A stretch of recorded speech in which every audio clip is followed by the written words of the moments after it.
Shalom, salam sejahtera, salam kebajikan, salam sehat bagi kita semua yang Tuhan kasihi dimanapun kita berada. Kita akan mempermuliakan Tuhan lewat kesediaan hati kita mendengarkan sabda Tuhan. Akan tetapi terlebih dahulu kita bersatu dalam doa. Damai sejahtera dari Allah, itulah yang melampaui segala akal dan pikiranmu. Dalam Kristus Yesus Tuhan. Amin. Bapak Ibu yang Tuhan kasihi, kebenaran firman Tuhan yang akan kita dengarkan pada saat ini, khotbah Minggu tanggal 25 Juli tahun 2021, tertulis dalam kitab 2 Raja-Raja pasal 4, ayat 42 sampai dengan ayat 44. Demikian firman Tuhan. Datanglah seorang dari Baal Salisa, dengan membawa bagi abdi Allah roti hulu hasil, yaitu 20 roti jelai, serta gandum baru dalam sebuah kantong. Lalu berkatalah Elisa, berilah itu kepada orang-orang ini, supaya mereka makan. Tetapi pelayannya itu berkata, bagaimanakah aku dapat menghidangkan ini di depan 100 orang? Jawabnya, berikanlah kepada orang-orang itu, supaya mereka makan. Sebab beginilah firman Tuhan, orang akan makan bahkan akan ada sisanya. Lalu dihidangkannya lah di depan mereka, maka makanlah mereka dan ada sisanya, sesuai dengan firman Tuhan. Sampai di sana pembacaan kebenaran firman Tuhan. Bapak Ibu yang Tuhan kasihi dalam Kristus Yesus. Mungkin kita di dalam kehidupan, kita pernah yang namanya menderita. Kita pernah yang namanya sengsara. Bahkan kalau kita melihat, mendengar peristiwa yang terjadi tahun 1997 sampai 1998, di mana dunia, khususnya negeri kita, merasakan yang namanya krisis moneter, di mana penderitaan terjadi di mana-mana, PHK besar-besaran, dan harga kebutuhan pokok melonjak naik ke atas. Bapak Ibu yang Tuhan kasihi, peristiwa tahun 1997 membuat banyak orang menderita, membuat banyak orang kehilangan pekerjaan, membuat banyak orang menjadi pengangguran. Akan tetapi, bagaimana kita melihat, merasakan kehadiran Tuhan ketika penderitaan datang ke dalam kehidupan kita? Perikop kebenaran firman Tuhan yang sampai kepada kita pada saat ini, apa yang terjadi, yang pernah kita alami, demikian juga pernah terjadi seperti yang dialami oleh Nabi Allah Elisa. Pada saat itu di daerah Gilgal, di mana Elisa bernubuat, di mana dia melayani Tuhan, terjadi sebuah peristiwa yang sangat mencengkam di daerah itu, daerah Gilgal, yaitu kelaparan. Banyak orang pada saat itu menderita pastinya. Banyak orang pada saat itu membutuhkan makanan. Banyak orang pada saat itu membutuhkan pertolongan. Tidak terkecuali abdi Allah, yaitu Elisa. Dalam kebenaran firman Tuhan yang sampai kepada kita pada saat ini, bagaimana orang-orang menjadi peduli kepada abdi Allah. Termasuk kepedulian yang ditunjukkan oleh seorang dari Baal Salisa. Dia peduli, dia memperhatikan kesengsaraan yang diderita oleh para hamba Tuhan. Sehingga dia mempersembahkan, yaitu roti hulu, yang akan diberikan persembahannya sebagai ucapan syukur kepada Elisa, untuk melanjutkan kehidupan daripada abdi Allah. Bapak Ibu, yang Tuhan kasihi dalam Kristus Yesus. Akan tetapi, apa yang terjadi kepada Elisa merupakan bagian dari pertolongan Tuhan. Allah menolong Elisa lewat orang Baal Salisa, lewat orang yang mau menyumbangkan roti jelai 20 dan gandum kepada dia. Namun apa yang dilakukan oleh abdi Allah ini? Dia tidak mementingkan pribadinya. Dia tidak memikirkan dirinya. Dia tidak hanya memakan yang harusnya menjadi bagian dia saja. Roti yang dipersembahkan, roti jelai tersebut, dipersembahkan khusus untuknya. Akan tetapi, hal yang luar biasa, bagaimana Elisa, dia mau memperhatikan, dia mau melihat, dia mau berbagi kepada orang lain. Bahkan dalam perikop ini, seorang Elisa yang mendapatkan berkat Tuhan lewat pemberian roti jelai itu, dia menyuruh pelayannya untuk membagikan apa yang harusnya menjadi haknya.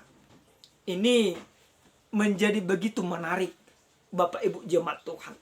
Banyak dari antara kita ketika di dalam kesulitan, kita tidak mau berbagi. Banyak dari antara kita bahkan mencari keuntungan untuk pribadi, tidak memikirkan orang lain. Tetapi ketika Elisa mengenal Tuhan, dia mendapatkan berkat Tuhan, dia tidak hanya menikmati saja, tetapi dia mau berbagi berkat yang sudah dia terima. Ini menjadi sebuah pengajaran yang begitu luar biasa, yang harus kita tanamkan dalam ke dalam hati kita. Bapak Ibu yang Tuhan kasihi dalam Kristus Yesus, ketika Elisa sudah menerima pemberian itu, lalu dia menyuruh pelayannya untuk memberikannya kepada orang lain. Tapi di luar nalar, kenapa kami katakan 20 roti jelai disuruh Elisa untuk dibagi untuk 100 orang? Mungkinkah? Secara matematika, secara manusiawi itu tidak mungkin.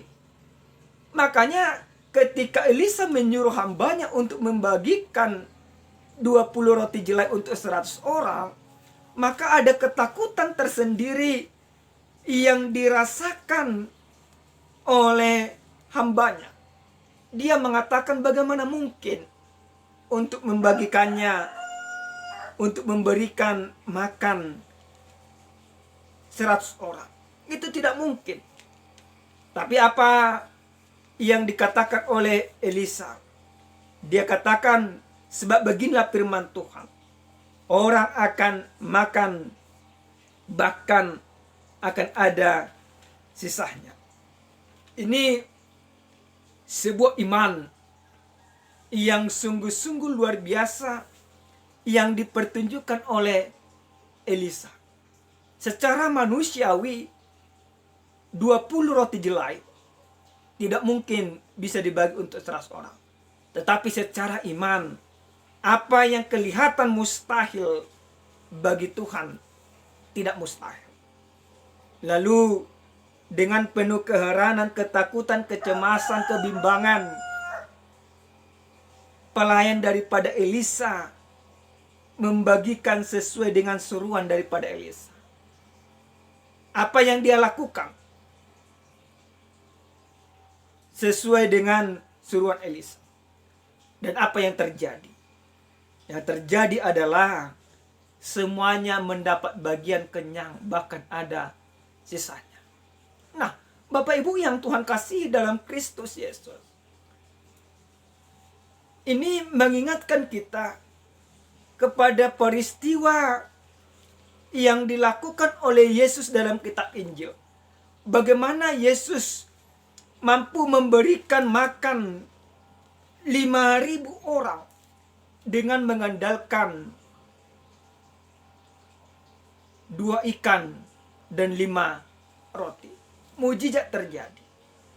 Namun, hal apa yang boleh kita pelajari dari kebenaran firman Tuhan ini? Apa yang harus kita imani? Sesuai dengan tema kita, dikatakan Allah memelihara umatnya. Bagaimana firman ini mau berbicara kepada kita, bagaimana Elisa yakin akan penyertaan Tuhan, akan pemeliharaan Tuhan di dalam kehidupannya. Di dalam setiap kesulitan yang ada, yang terjadi di dalam kehidupan kita, kita harus percaya bahwa pemeliharaan Tuhan benar-benar dan sungguh-sungguh nyata akan terjadi ke dalam kehidupan kita. Sekalipun kesulitan demi kesulitan datang menerpa kehidupan kita, tetapi kita percaya di dalam kesulitan itu Tuhan memelihara kehidupan kita. Tidak ada kesulitan tanpa penyertaan Tuhan. Tidak ada kesulitan tanpa jamahan kasih Tuhan. Sering sekali kita membatasi diri ketika kesulitan datang, kita melihat kesulitan itu dan menjadi kehilangan iman. Tetapi kebenaran firman Tuhan pada saat ini mengajarkan kepada kita, sekalipun kesulitan datang ke dalam kehidupan kita, tapi kita percaya penyertaan, jamahan, urapan, pertolongan Tuhan benar-benar nyata bekerja di sana. Ini yang harus kita imani Bapak Ibu jemaat Tuhan. Elisa pada masa itu menghadapi penderitaan oleh karena musim lapar. Pasti dia kelaparan, pasti. Yang kedua, yang harus kita imani dari kebenaran firman Tuhan ini Bapak Ibu jemaat Tuhan. Ketika Elisa mendapatkan berkat, dia mau menjadi berkat bagi sesamanya. Ini begitu luar biasa. Kenapa kami katakan demikian? Roti itu seharusnya tanpa dibagi Elisa kepada yang 100 orang, tidak ada ruginya. Tidak ada paksaan dan tidak ada kewajiban. Tapi dia mau memperhatikan kehidupan orang lain. Artinya seperti ini Bapak Ibu jemaat Tuhan. Mungkin pada saat ini Tuhan memberkati kehidupanmu. Sadarilah bahwa setiap berkat yang Tuhan percayakan ke dalam kehidupan Bapak Ibu jemaat semuanya, sadarilah bahwa Tuhan menginginkan kita juga akan memberkati, menjadi saluran berkat, menjadi perpanjangan tangan Tuhan untuk membantu orang lain. Jangan anggap apa yang kamu terima di dalam kehidupanmu hanya untuk kepuasan batinmu. Tetapi Tuhan menitipkan semuanya itu supaya kita menjangkau, menolong, membantu, memperhatikan orang lain yang kesulitan. Mari kita terbebani dengan semuanya itu. Pemeliharaan yang Tuhan nyatakan ke dalam kehidupan kita, Tuhan juga mau lewat kita. Kita diajak untuk memelihara, untuk memberikan pemeliharaan Tuhan kepada orang lain. Jangan egois. Jangan berpikir untuk tidak mau berbagi. Berbagilah Bapak Ibu jemaat Tuhan, sebagaimana yang dilakukan oleh Elisa pada saat ini. Yang berikut Bapak Ibu jemaat Tuhan, hal apa yang boleh kita lihat di dalam kebenaran firman Tuhan ini? Yang ketiga, ketika kita percaya, maka mujizat Tuhan pasti nyata. Bapak Ibu, sering sekali kita mencari mujizat Tuhan. Tapi lewat firman Tuhan ini kita mau diajak. Bagaimana iman Elisa. Dia percaya bahwa 20 jelai akan mampu menyatakan mujizat untuk 100 orang. Ini menjadi panggilan keberimanan kita. Ketika kita percaya, kita harus meyakini bahwa mujizat Tuhan akan nyata. Sekalipun kita beranggapan itu mustahil, tetapi mujizat Tuhan tidak akan pernah kelihatan mustahil selama kita mau. Yang berikut Bapak Ibu jemaat Tuhan yang Tuhan kasih, dan ini yang terakhir. Ketika kita mau berbagi,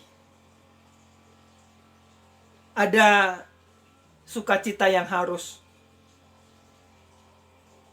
kita imani dalam kehidupan kita. Elisa dalam kebenaran firman Tuhan ini, dia mau berbagi. Ada sukacita yang dia rasakan, dan ada yang sisa dari apa yang dia bagikan kepada orang lain. Maka Bapak Ibu jemaat Tuhan, jangan pernah tutup hatimu, jangan pernah tutup pikiranmu, jangan batasi dirimu untuk mau menolong orang lain. Yesus datang ke dunia ini menolong kehidupanmu, menolong kehidupan kita. Maka kita juga harus menolong orang lain. Apalagi pada masa pandemi COVID-19 yang tak kunjung hilang hingga pada saat ini. Yakinin Bapak Ibu jemaat Tuhan, bahwa kita Tuhan pakai untuk menjadi perpanjangan tangan Tuhan bagi setiap orang yang menderita. Jangan tambahin penderitaan orang lain, tetapi tolonglah orang-orang yang menderita oleh karena kesulitan yang terjadi dalam kehidupannya. Pemeliharaan Tuhan benar-benar nyata di dalam kehidupan kita. Sekalipun kesulitan datang, yakini Bapak Ibu jemaat Tuhan, ketika engkau percaya kepada kebenaran firman Tuhan, maka mujizat Tuhan nyata hari ini. Yakinin ini Bapak Ibu jemaat Tuhan. Seperti ada sebuah ilustrasi. Ada keluarga kecil yang tinggal di daerah pinggiran hutan. Suatu ketika datang para penginjil ke daerah itu. Namun sebelum para penginjil ini menyampaikan Injil Tuhan, maka orang-orang yang ada di daerah tersebut menolak, bahkan ingin membunuh para penginjil. Para penginjil ini lari, kabur, dan sampai di pinggir hutan, di rumah penduduk yang terpencil tersebut. Lalu dengan pri kemanusiaan, penginjil ini minta pertolongan kepada orang yang ada di pinggir hutan. Namun sebelum orang yang ada di pinggir hutan yang tinggal di sana bertanya dalam hati, bagaimana mungkin kami bisa menolong mereka? Karena para penginjil ini ada 4 orang. Kehidupan kami pas-pasan. Para penginjil ini memohon, izinkan kami untuk tinggal beberapa saat di tempat kalian. Dengan penuh ketidakpercayaan, mereka pun menolong para penginjil tersebut. Mereka berpikir, biarlah apa yang bisa kami berikan. Seiring berjalannya waktu, apa yang mereka harapkan di luar dugaan. Yang mereka harapkan bahwa mereka tidak akan bisa memberikan hidup makanan kepada para penginjil. Tapi ternyata bisa. Berbagai cara Tuhan lakukan untuk menolong keluarga itu beserta para penginjil. Lalu para penginjil tersebut bisa hidup dan bisa menyampaikan Injil Tuhan. Dan menjadi orang yang pertama sekali percaya adalah orang yang menjamu tersebut. Makanan tercukupkan. Kebutuhan mereka tercukupkan. Bapak Ibu jemaat Tuhan yang Tuhan kasih dalam Kristus Yesus. Ini menjadi sebuah panggilan kepada kita. Jangan kita pernah takut menolong orang lain. Walaupun kita berpikir akan ada kesulitan. Tetapi yakininlah ketika kita beriman kepada Tuhan, Tuhan bekerja di dalam kesulitan yang datang ke dalam kehidupan kita. Yakininlah bahwa pertolongan Tuhan nyata hari ini, esok sampai selamanya. Amin. Kita berdoa. Terima kasih ya Tuhan kami, buat kebaikan dan kemurahan-Mu dalam hidup kami. Terima kasih buat firman-Mu yang sudah kami dengarkan. Biarlah kiranya kami semakin percaya akan mujizat-Mu yang sungguh-sungguh nyata. Engkau mampu memberikan makan 100 orang, bahkan ada sisanya lewat 20 roti jelai. Kami percaya Bapa, sekalipun kesulitan telah datang ke dalam kehidupan kami oleh karena pandemi COVID-19, tapi kami percaya Tuhan akan mampukan kami melewati kesulitan ini. Tuhan akan mengajar kami melihat perbuatan nyata-Mu ada di tengah kehidupan kami. Terima kasih Bapa, dalam nama Yesus kami berdoa. Amin. Shalom. Salam sehat, Tuhan memberkati.